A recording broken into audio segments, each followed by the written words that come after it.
Hello and welcome, I'm LeatherMushroom and today we're looking at the demo of Conscript, a World War I survival horror developed and published by Catchweight Studio. Now I know what you're thinking, so-called survival horrors are 10 a penny these days, but this is the meaning of survival horror. The year is 1916, the place is the mud and blood-soaked trenches of Verdun. You play as French soldier Henri fighting through the horrors to bring his brother Pierre home, safe to their family. So without further ado, let's get stuck in. You start off in your small drab bunkhouse, and having familiarised yourself with the movement, you're good to go. WSAD controls the direction of movement, and the mouse's look and aim while stationary. There'll be no running and gunning in this survival horror, I assure you. And yes, the camera angle is top-down fixed. The lighting is dark at best, and the colour palette is browns and greys with hints of dirty colour. This is the trenches after all. There's many locked doors that will require keys for progression, so the classic backtracking is here and in force. Searching around, we find a knife, the first of two melee weapons in this demo, useful for up close and personal than those pesky barrels. We also pick up what is the first of the in-game currency, which is cigarettes, but we'll get to that later. Next, we meet our first NPCs. How one can sleep in this, who knows, but going into the next room, we bump into a gas mask wearing soldier with no name who will prove useful to us in our coming endeavour, and the horrors to come. The movement's easy and fluid, and the footsteps sound especially nice in this environment on varying ground textures, be it wet mud, wooden boards, or concrete floor with nice echoing sound. Emerging outside, we stop to converse with someone who is obviously suffering, but to no avail. So all we can do is head further along the support trench. We stop to speak to a commander who tells us that we're providing support at Fort Souville and promptly tells us to get moving. Taking his orders, we go further down into the trench and we find a dug filled with the dead and dying. Hearing their lamentation as the war erupts around them, there's nothing we can do, so we simply move on to the next area.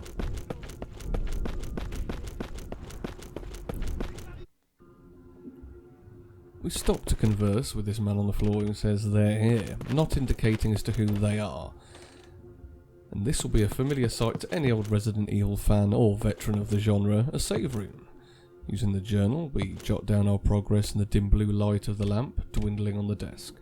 For the purpose of this video, we are playing with unlimited saves, an option you can enable or disable upon starting the game, adding to the tension and risk. Emerging back outside with a newly acquired trench shovel in hand, we set about these barrels in the hope of smokes, ammo or valuable healing supplies. We find a basic but highly valuable bandage that we'll be relying on soon. Bandage in hand, we hear a commotion up ahead and our first enemy encounter. Staring us down he charges and we respond in kind. The feedback hits and feels hard and sluggish as you'd expect from a trench shovel, and you soon brain our foe. Here we find Pierre on the floor. He's badly wounded and needs to be moved.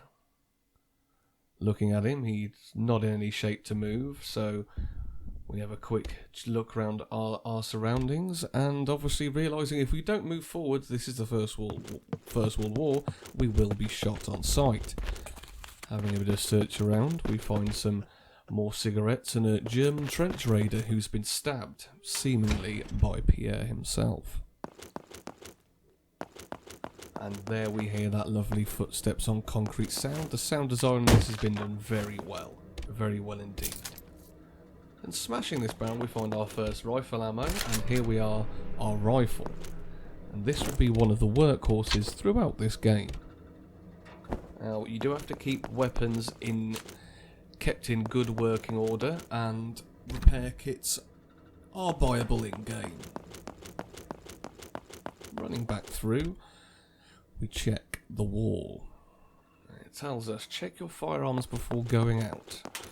Do not get into close encounters. And this is where the environment in this game really springs. Darkness, the sound, and the footsteps. And here comes what looking to take us down, but we shoot him once in the head with a well-timed shot. The longer you hold down aim, the tighter the reticle gets, and if you land a perfect headshot, 90% of the time they will go down in one hit. Picking up some more bullets for the rifle, which are scarce. You can craft your own, but they are scarce. Now we try our best to take out the rifleman with one hit, and we do. But the other chap is running down after us with a trench shovel and proceeds to beat us around the head a few times for our stupidity. Now, in close quarters you can fire, but it's better to use something like a knife or a shovel, which proves a lot more useful as this is the First World War, so those rifles are single reload and bolt action.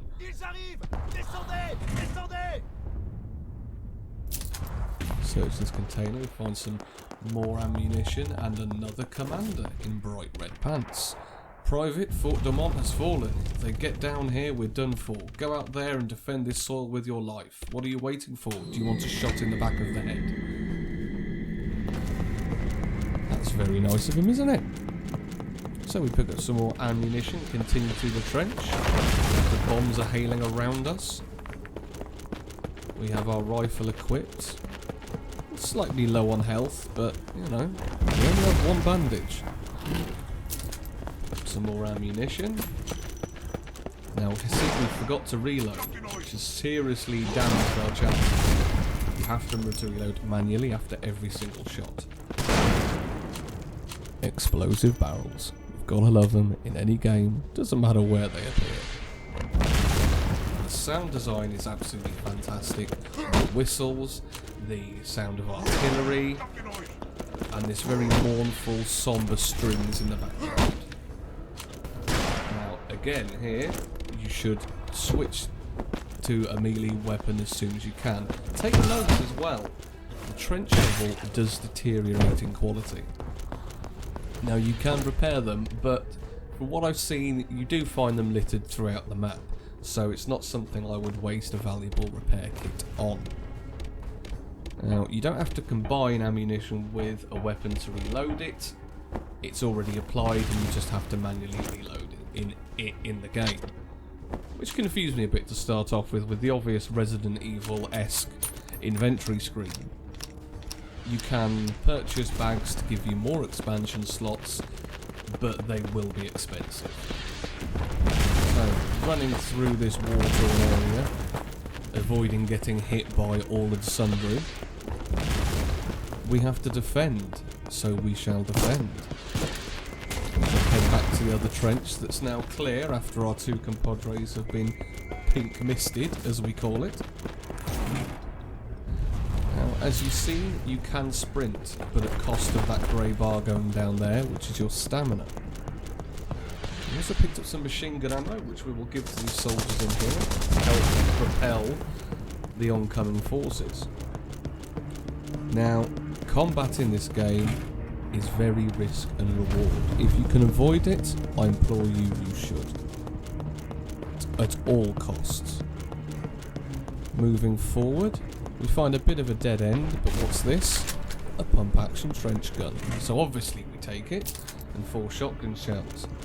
Now, word to the wise, shotgun shells, you do not come across them often, and when you do, it's generally 1 or 2. So you have to make every shot count. Speaking to the American volunteer who's obviously dead up there, you can jump down into the trench where the enemy's coming for us. So it's time to put that shotgun to good use. The first enemy won't be too hard, but this guy, he is armed. And he will not go down without a fight. Now, being cornered here is, I'll be honest, I'm very surprised I even survived this encounter.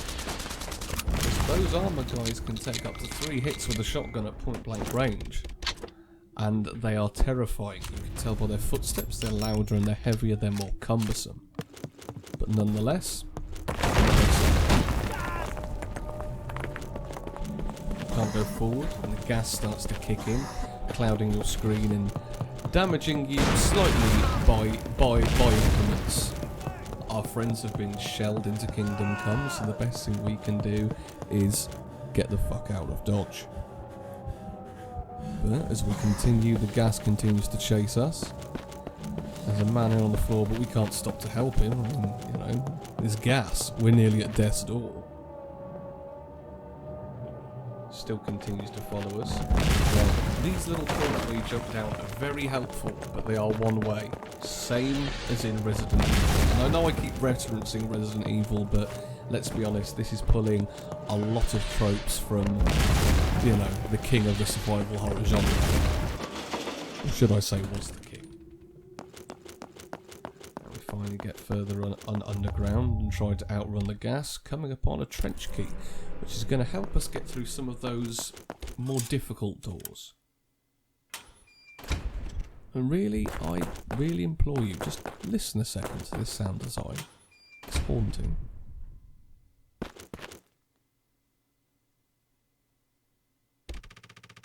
Pierre is gone, but someone has left a note here.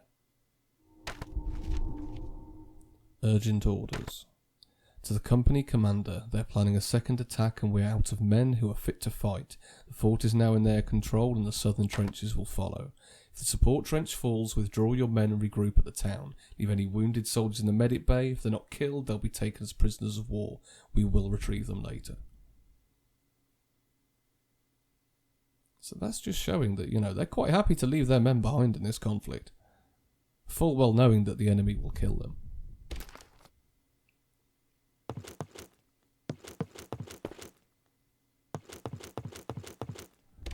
Here's the runner on the floor, who's obviously, you know, been killed, but we don't know who by. And that's the German raider we found earlier on the floor. And evidently, we get whacked in the face by a gas-masked soldier.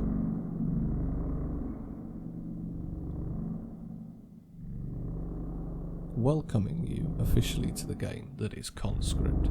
Now as it stands, this is a demo. The link in the description will be to the Steam page for it, and I implore you to go on and give it a play. You'll get about a couple of hours out of it, and as the demo goes, it's really been done really well, and I for one cannot wait till it's finished. So we awake in a room that's obviously underground. We're missing our helmet now, but we found a pistol, which will prove invaluable. Although not high in damage output, you don't need to reload manually. And the obligatory trench pile of corpses. We can't go missing out on those now, can we? There is a checkpoint system, which adds to your saves. You can, as I say, play it without checkpoints as well. It is entirely up to you. Listen to it. Listen to that sound.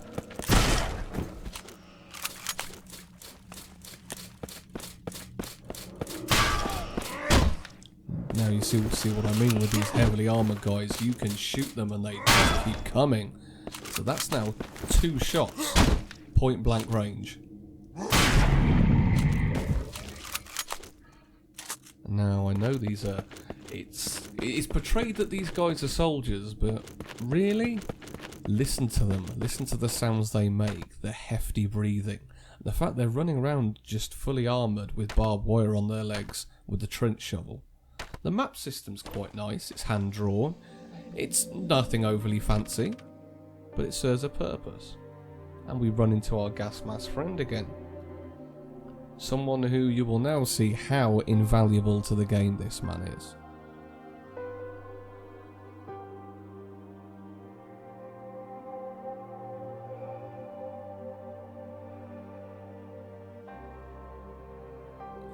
So here's the more familiar savoury music. So this guy, we can trade with him, talk, and we can upgrade our weapons, which is extremely helpful. To upgrade, you use bits of trash and the like. You can usually pick them up from fallen enemies, more the harder ones. You don't generally get them from the lower tier. And even though you have lower, mid and higher tier enemies in this, all of them, even the lower tier, pose a possible threat. And more than one at a time, unless you've got a shotgun, you better be using that sprint and you better be using that dodge roll. Yes, there is a dodge roll, which obviously if timed well you can avoid melee attacks. So we're going to see if we can upgrade our pistol a bit here. You know, could be worth it for the firepower. The damage output's very low on this. And upgrades, as you can see, there's plenty of things to buy. You cannot buy ammunition. Ammunition is not a buyable thing in this game. You have to craft ammunition. Ammunition is crafted or found. No way of purchasing it. Now, the larger bag there will cost you 200 cigarettes and it will give you 1 extra inventory slot. So you have to be very smart. The repair kits, as I said before, are best saved for things like your rifles and stuff like that. Stuff that will degrade over time. That's important. Now, the torch is invaluable, but don't forget, if you can see them, they can see you. And once again, the save room music is calming yet haunting at the same time.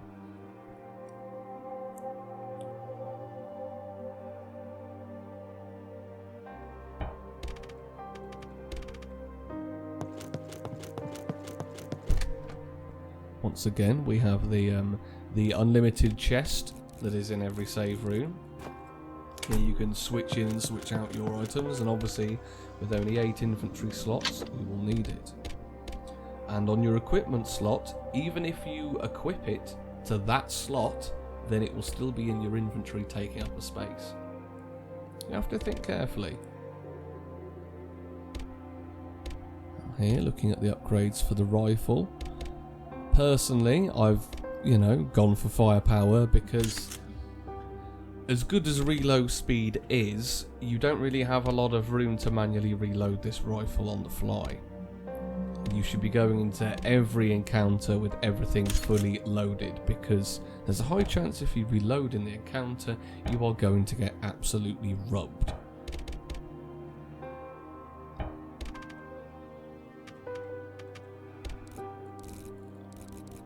Going back, we can choose what to spend the last of our hard-earned cigarettes on that we've scavenged. You can buy gun parts for upgrades, which are a very reasonable price, but it's more important, I would say, to buy the gunpowders.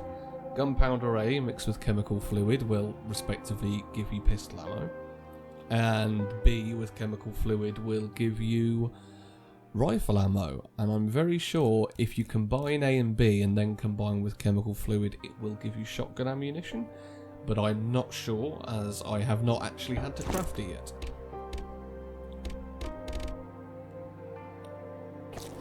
There we go, so that's given us 5 rounds. So that gives you a bit more of an idea of the scarcity of ammunition in this game.